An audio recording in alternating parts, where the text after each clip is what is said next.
हाथों की नमस्कार मुद्रा बनाएं। लंबी और गहरी सांस लेते हुए मेरे साथ बोले।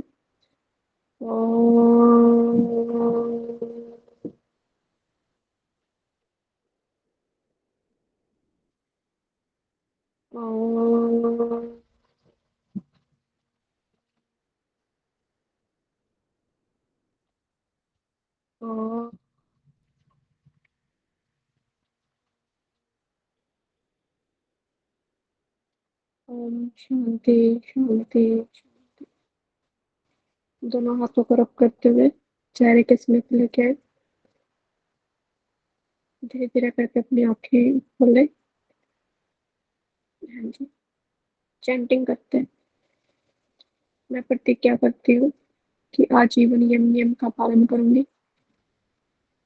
मैं प्रतिज्ञा करती हूँ कि इस वर्ष yoga net JRF paper clear करूंगी। मैं प्रतिज्ञा करती हूँ कि विश्व में योग का पताका फहराऊंगी। ओम शांति शांति। ऑनलाइन ऑफलाइन मेथड्स आपने पढ़े थे, मैंने आपको एक टॉपिक दिया था पढ़ने के लिए।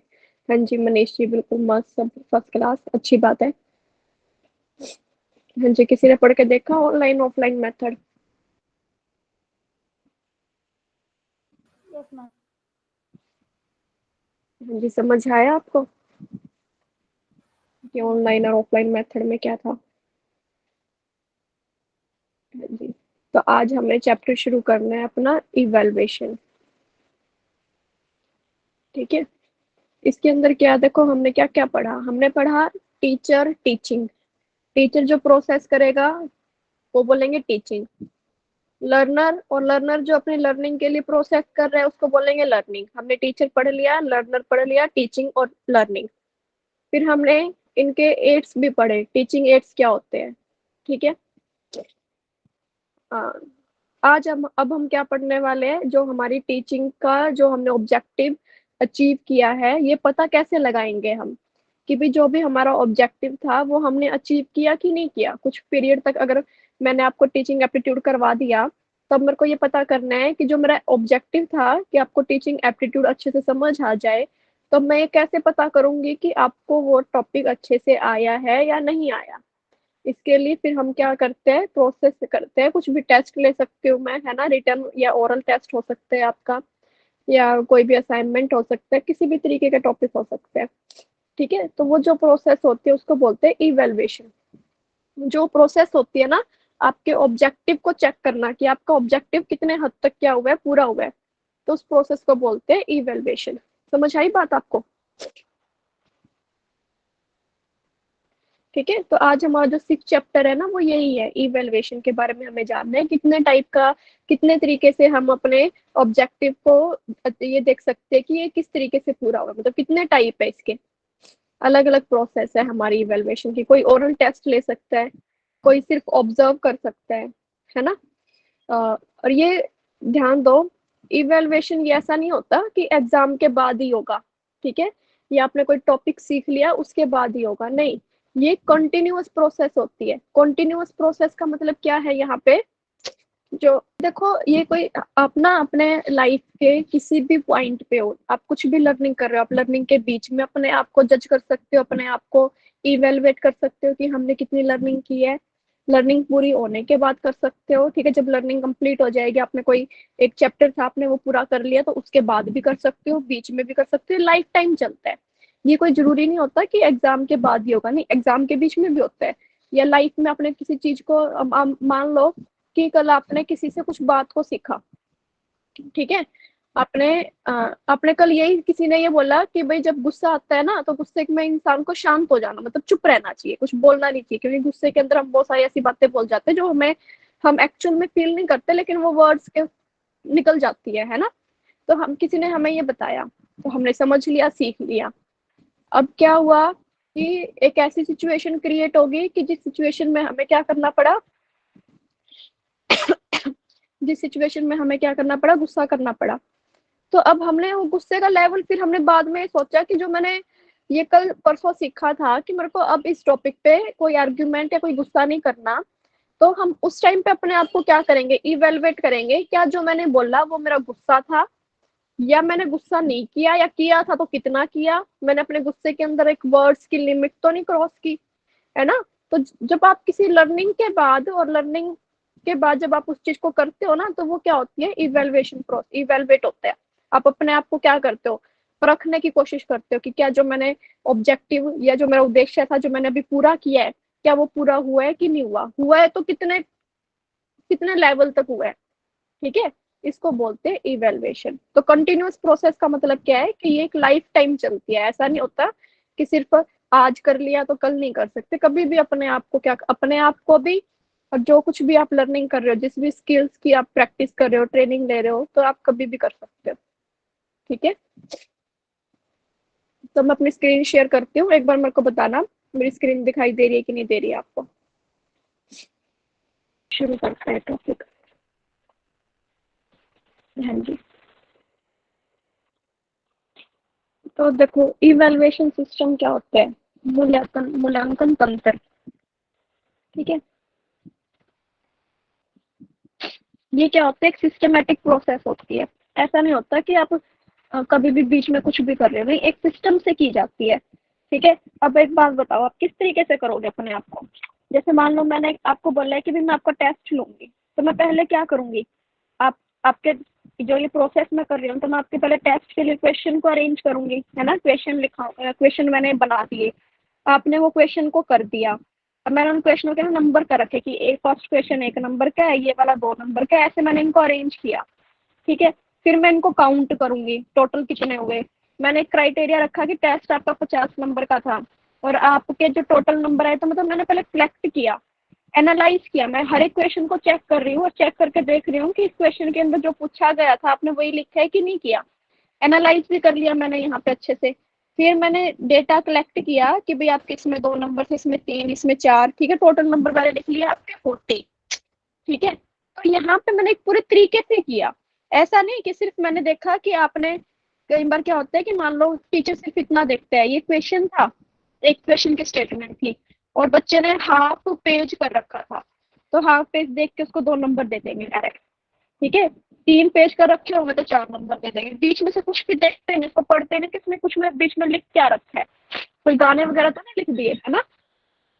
तो ऐसे नहीं होता, एक सिस्टमेटिक तरीके से करना होता है कि पहले आप कलेक्ट करो, एनालाइज करो, ठीक है, फिर इंटरप्रिएटिंग करो कि देखो कि जो हमने उसको इकट्ठा करो, कंबाइन। ठीक है, और फिर हमें ये चेक करना होता है कि जो हमारा ऑब्जेक्टिव था, क्या वो ऑब्जेक्टिव पूरा हुआ है कि नहीं हुआ। ठीक है, और कितने हद तक हुआ है, ये भी हमें देखना होता है। यहाँ पे हम फिर क्या करते हैं, इवेल्युएशन के बेस पे हम क्या करते हैं, जजमेंट करते हैं। हम बताते हैं कि भाई आपने ना, जज करती हूँ मैं उस बच्चे को कि आपने इतना किया और इतना नहीं किया। ठीक है, इस एक्शन देखते हैं।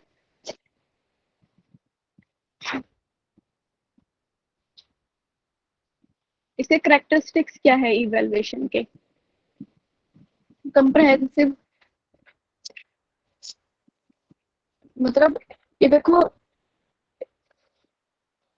व्यापकता कितनी ज्यादा है इसकी। It must try to access all the comprehension, sorry, evaluation क्या करता है, सिर्फ वो ये ट्राई करता है कि बच्चे का ना एक ओवरऑल डेवलपमेंट की चेकिंग करे, सिर्फ एक पहलू को नहीं देखता। हम दोनों मिनट, देखो क्या होता है इसके अंदर, it must try to access the all aspect of child development. बच्चे के सभी, जितने भी बच्चे का ऑल ऑल ओवर डेवलपमेंट होता है ना, ऑल राउंड डेवलपमेंट होता है, उसको चेक करने का काम करता है यहाँ पे। ठीक है, thus different technique must be used by the teacher to evaluate the performance of the children। तो अलग अलग टेक्निक को यूज करेगा टीचर, ठीक है, बच्चे की क्या चेक करने के लिए कि उसका उसकी परफॉर्मेंस कैसी है। देखो एक स्कूल के अंदर क्या होता है, स्कूल के एग्जाम्पल से समझते हैं। स्कूल का ना एक रिपोर्ट कार्ड होता है। ठीक है, स्कूल में क्या होता है, एक रिपोर्ट कार्ड होता है। ठीक है, उसमें उस बच्चे के सब्जेक्ट, मान लो साइंस मैथ था उसके पास, और इंग्लिश लगा लो। ठीक है, उसके नंबर लिखे कि भी फर्स्ट सेमेस्टर में इतने आए, सेकंड में इतने आए, ठीक है, लिख दिए। फिर एक होती है उसकी कल्चर एक्टिविटी का भी ग्राफ होता है कि उसने कल्चर एक्टिविटी में कैसा परफॉर्मेंस दिया। ठीक है, कल्चर एक्टिविटी में ग्रेड लिख दिए जाते हैं, नंबर। फिर उसके असाइनमेंट भी होते हैं। एक स्कूल के अंदर, स्कूल लाइफ में एक साल के अंदर कितनी सारी एक्टिविटी करवाते हैं, और हर एक एक्टिविटी का क्या रखा जाता है, रिकॉर्ड रखा जाता है। ठीक है, एक सिंगिंग कंपटीशन हुआ, एक डांस कंपटीशन हुआ, एक आपका क्या हुआ, साइंस प्रोजेक्ट हुआ, ठीक है, सेमिनार लगा, तो उन सबके नंबर रिपोर्ट कार्ड में लिखे जाते हैं। और इससे क्या करते हैं, वो देखते हैं कि जो एक स्कूल के अंदर जो एक्टिविटीज प्लान की जाती है ना, वो एक्टिविटी इस तरीके से प्लान की जाती है कि आपका क्या हो, ओवरऑल डेवलपमेंट हो। और उस ओवरऑल डेवलपमेंट को जो जज करते हैं उसको बोलते हैं कंप्रेहेंसिव। मतलब इवेल्युएशन क्या होता है, एक ऐसी प्रोसेस होती है जो आपके लाइफ के हर एक पहलू को चेक करने का काम करती है। बस वो हमारे ऑब्जेक्टिव पे डिपेंड करता है कि मान लो अगर मेरा ऑब्जेक्टिव सिर्फ टीचिंग एप्टीट्यूड का है, तो मैं सिर्फ टीचिंग एप्टीट्यूड चेक करूंगी कि आपको वो कितना आता है। फिर मैं ये नहीं देखूंगी आपको मैथमेटिक्स कितना आता है या आईसीटी कितना आता है, जो जो भी आपने अभी सब्जेक्ट करे हैं, क्योंकि सिर्फ मेरा ऑब्जेक्टिव था आपको टीचिंग एप्टीट्यूड करवाना। ठीक है, लेकिन अगर देखा जाए तो ये तो सिर्फ मेरा है ना, लेकिन इवेल्युएशन ओवरऑल, ये तो मैं अपनी तरफ से बता रहा हूँ, लेकिन ओवरऑल इवेल्युएशन का क्या होता है, ये व्यापक होता है। ये आप हर फील्ड में, हर बच्चे के डेवलपमेंट के अंदर क्या कर सकते हो, यूज कर सकते हो। नेक्स्ट क्या है, कॉन्टिन्यूअस प्रोसेस। इवेल्युएशन क्या होती है, कॉन्टिन्यूअस प्रोसेस होती है। ठीक है, मतलब लगातार चलने वाली, ऐसा नहीं होता कि कभी रुक जाएगी, हमेशा चलती है। ये सिर्फ एग्जामिनेशन के लिए नहीं होती, it is not just for examination. ठीक है, लेकिन सिर्फ एग्जामिनेशन तो उसका पार्ट है एक। इवेल्युएशन के अंदर एग्जाम लेना, एग्जाम से आपके नंबर बताना, जज करना, वो तो सिर्फ उसका पार्ट है। ठीक है, बट अ पार्ट ऑफ, ये बस सिर्फ उसका पार्ट है, ना कि पूरी प्रोसेस है। ठीक है, इसकी कोई टाइम लिमिट फिक्स नहीं होती। ये तो चलो स्कूल के अंदर क्या होता है, सब चीजें डिजाइन की जाती है, स्कूल के अंदर बताया जाता है कि आपके यूनिट टेस्ट कब होंगे, मिड मिड एग्जामिनेशन कब होंगे, फाइनल एग्जामिनेशन कब होंगे, वो तो चलो एक रेगुलर पैटर्न के लिए उन्होंने किया है। लेकिन जनरल सेंस में इवेल्युएशन का कोई फिक्स टाइम नहीं होता, कभी भी करवा सकते हो, और ये हमेशा चलने वाली प्रोसेस होती है। जैसे सीबीएसई ने यही काम किया, सीबीएसई ने क्या किया, कॉन्टिन्यूअस और कंप्रहेंसिव इवेल्युएशन को रखा। उन्होंने क्या किया कि हर एक यूनिट का बच्चे को टेस्ट देना होगा। यूनिट टेस्ट होते हैं, देखो पहले स्कूलों में कितने टाइप के टेस्ट होने लगे, अब ध्यान देना, हमारे टाइम पे तो सिर्फ फाइनल एग्जाम होते थे, सेमेस्टर जैसे 6 सेमेस्टर के हो गए, फिर 6 के। अब बच्चों के क्या होते हैं, अभी एक तो फाइनल कर दिया कि बोर्ड के एग्जाम होंगे, एक बार लिए जाएंगे आपके फुल सिलेबस के, सेमेस्टर सिस्टम खत्म कर दिया सीबीएसई वालों ने। दूसरा, लेकिन बीच में क्या कर दिया उन्होंने कि जब भी यूनिट कंप्लीट हो जाएगी, आपकी एक यूनिट कंप्लीट होगी, तो उसका यूनिट टेस्ट दो आप। फिर दूसरी यूनिट कंप्लीट, उसका यूनिट टेस्ट दो। तो महीने में 2-3 तो आप हो गए आपके यूनिट टेस्ट। फिर जब 2-3 चैप्टर कंप्लीट हो जाते हैं, उसके बाद आपका आता है मिड वीक पेपर, जो बीच में समय, जो अपने साल के बीच में लिए जाते हैं पेपर। ठीक है, फिर आपके क्या आ जाएंगे, फाइनल एग्जाम हो जाएंगे। तो मतलब इस तरीके से वो अरेंज करते हैं कि कंटिन्यूस चलती रहे इवेल्युएशन की प्रोसेस। अभी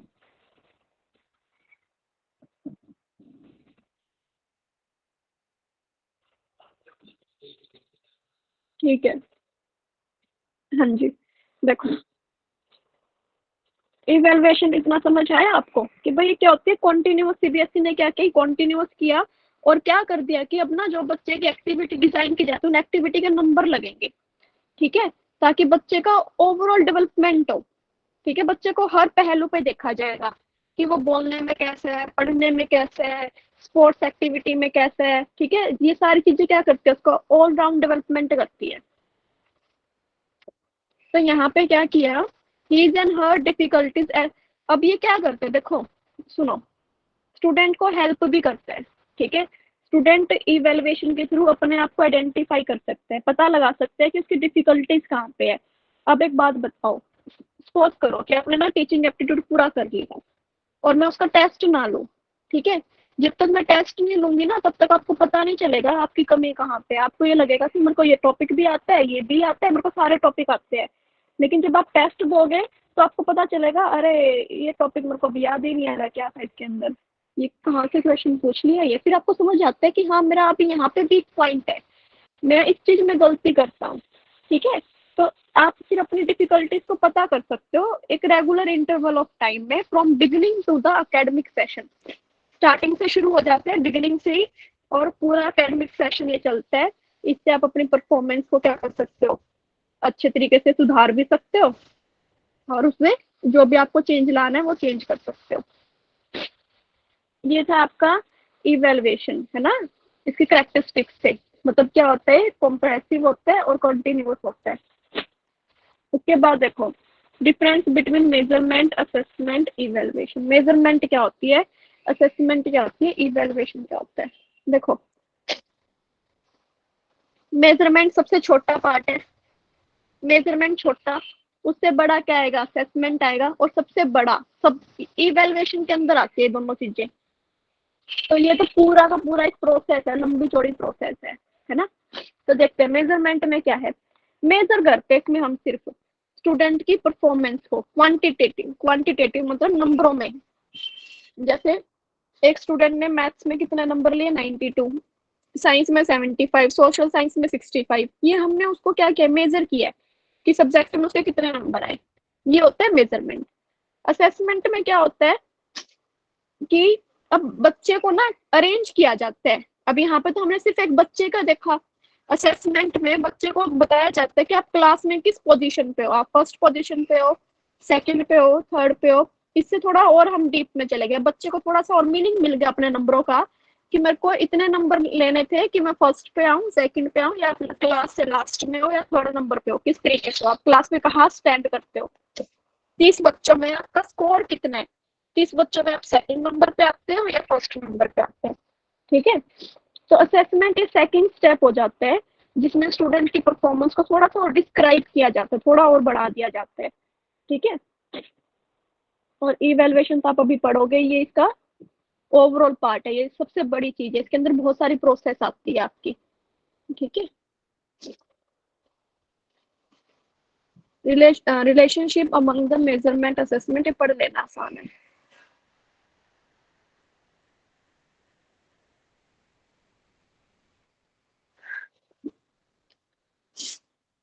अब देखो फंक्शन क्या है, फंक्शन ऑफ इवेल्युएशन, फीडबैक। सबसे पहला काम क्या है,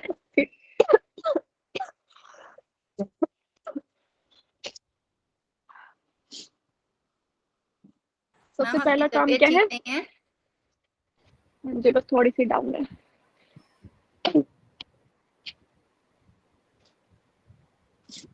देखो फीडबैक में क्या है, सबसे पहले ये पता क्या करते हैं, देखो समझो मेरी बात, आपको ना आपकी स्ट्रेंथ और वीकनेस के बारे में बताते हैं। जब तक आप अपना टेस्ट नहीं दोगे ना, तब तक आपको पता नहीं चलेगा कि आप, अब एक बात बताओ, कोई भी टॉपिक था, आपने उसका टेस्ट दिया और आपके सारे नंबर, मतलब आपके 50 में से अगर 50 नंबर आए, तो आपको क्या पता चलेगा कि मेरा ये टॉपिक अब अच्छे से प्रिपेयर होगा, है ना। और अगर मान लो आपके 50 में से 10 नंबर आते हैं, तो आपको क्या पता चलता है कि मेरी अभी भी इस टॉपिक में क्या है, कमी है। ठीक है। तो ये आपको फीडबैक प्रोवाइड करवाता है, आपकी स्ट्रेंथ और वीकनेस को बताता है, और मोटिवेशन मिलता है। ठीक है। मोटिवेशन, मोटिवेशन हो, बच्चे डिपेंड करते हैं उस बच्चे के ऊपर। अगर मान लो किसी के 50 में से 10 नंबर आए, तो शायद क्या पता इस चीज से मोटिवेट हो जाए कि अब 10 आया ना, तो आगे मेरे को 20 लेने हैं, फिर मेरे को 30 लेने हैं। लेकिन 10 पे आने के बच्चे डिप्रेस भी हो सकते हैं, डिपेंड करता है आपकी पर्सनैलिटी कैसी है, आप पॉजिटिव लेते हो चीजों को या नेगेटिव लेते हो। लेकिन मेन काम इवेल्युएशन का यही होता है कि आपको मोटिवेट करे, आपको रियलाइज करवाए कि आपको अब कितना ज्यादा वर्क करना है, आपको अपने ऊपर कितना वर्क हार्ड करना है, ताकि आप अपने ऑब्जेक्टिव को अच्छे से फिल कर पाओ। थर्ड पॉइंट क्या है कि बेटर गाइडेंस, ये आपको एक गाइडेंस भी बहुत अच्छे तरीके से देता है, आपको पता चलता है, ये तो आप समझ ही गए होंगे, है ना। कि आपको बताता है कि आपकी कितनी ग्रोथ हुई है किसी टॉपिक में, जो भी आपने ऑब्जेक्टिव था आपका, वो आपने कहाँ तक पूरा किया है। अब आपको आगे ये भी बताया। अब एक बात बताओ, मैंने ना टॉपिक टीचिंग एप्टीट्यूड का टेस्ट लिया, तो मैंने आपको फर्स्ट चैप्टर में से भी क्वेश्चन दिए, सेकंड में से, थर्ड में से, फोर्थ में से, और सिक्स्थ में से भी। अब आपने क्या किया, फर्स्ट सेकंड थर्ड फोर्थ, आपने ना चारों चैप्टरों में से तो अच्छे आंसर दे दिए, इनमें से जो क्वेश्चन पूछे थे आपने उनको कर लिया। लेकिन जब सिक्स चैप्टर में से जो क्वेश्चन आया ना, आप उसका जवाब नहीं दे पाए। तो आपको क्या पता चलेगा, आपको ये पता चलेगा कि हाँ मेरे सिक्स चैप्टर में कमी है, मेरे को सिक्स चैप्टर अच्छे से प्रिपेयर करना है अपना। तो यहाँ से गाइडेंस मिलती है आपको। और आपको साथ में ये, अब यही बात, फिर यही एग्जांपल यहाँ पे भी आ जाएगा कि आपको अब एरिया पता चल गया कि आपका सिक्स चैप्टर वीक है, तो आप उस एरिया में अपना क्या कर सकते हो, सुधार कर सकते हो। ठीक है, प्लानिंग करने में भी आपका काम करता है ये।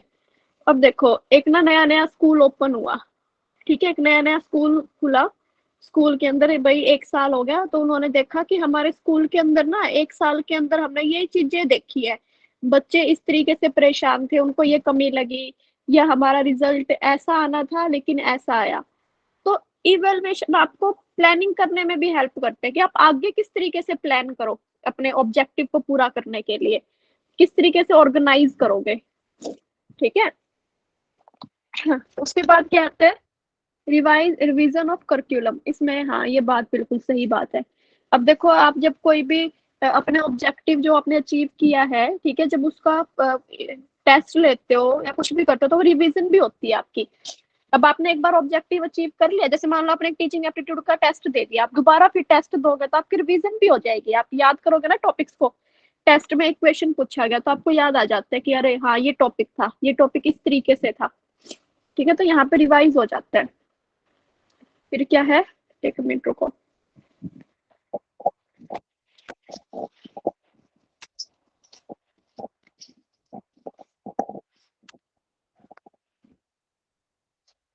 हाँ जी। फिर क्या है यहाँ पे, एजुकेशन डिसीजन मेकिंग। अब एजुकेशन के अंदर भी ये तो आपने अपने टीचिंग एप्टीट्यूड पे अप्लाई कर रहे हो बस आप, लेकिन इवेल्युएशन तो आप किसी भी फील्ड में कर सकते हो ना।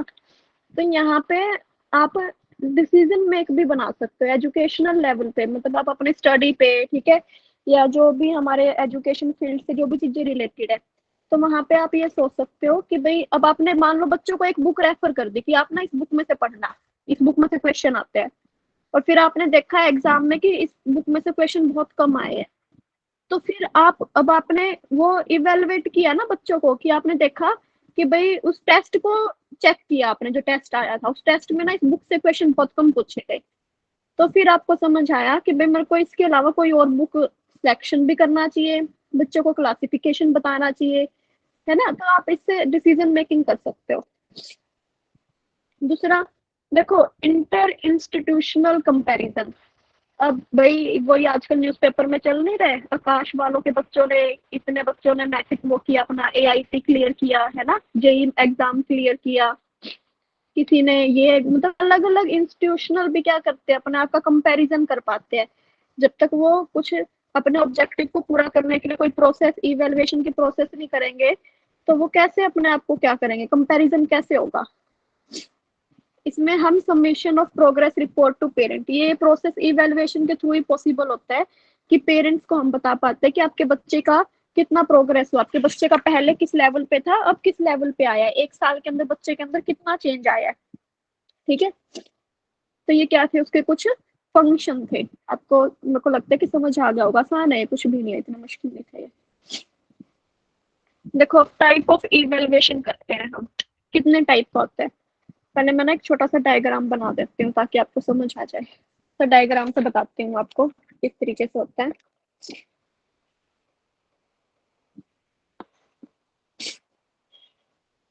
एक, दो, तीन, चार, पांच। इवेलुएशन को ना 5 तरीके से क्लासिफाई किया जाता है, कितने तरीके से, 5।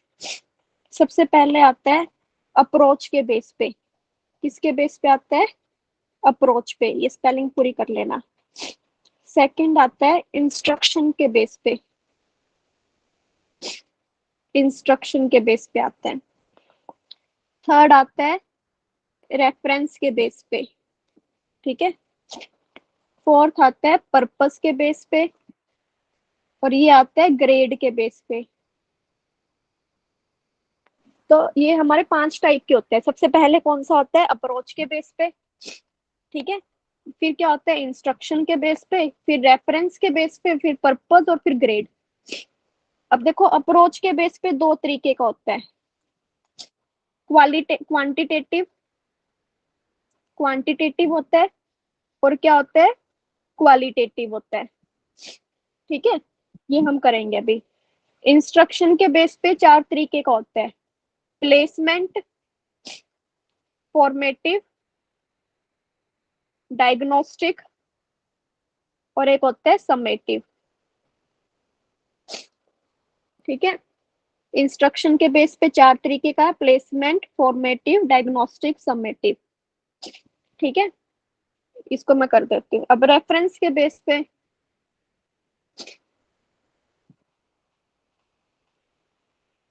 बहुत ज्यादा छोटा कर दिया मैंने इरेजर।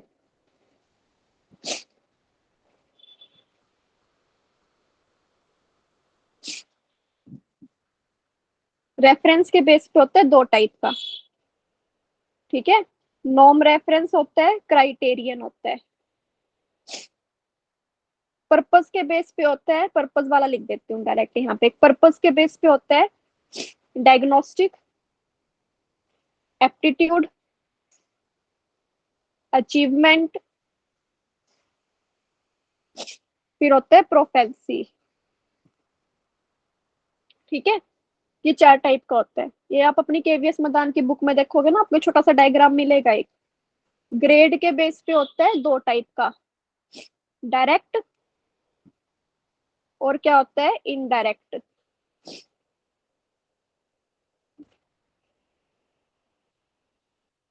चलो करते हैं, ये ना डायग्राम देख ही लेना अच्छे से, यहाँ पे स्क्रीन छोटी है ना, ये बन नहीं पाया, तो देखते हैं।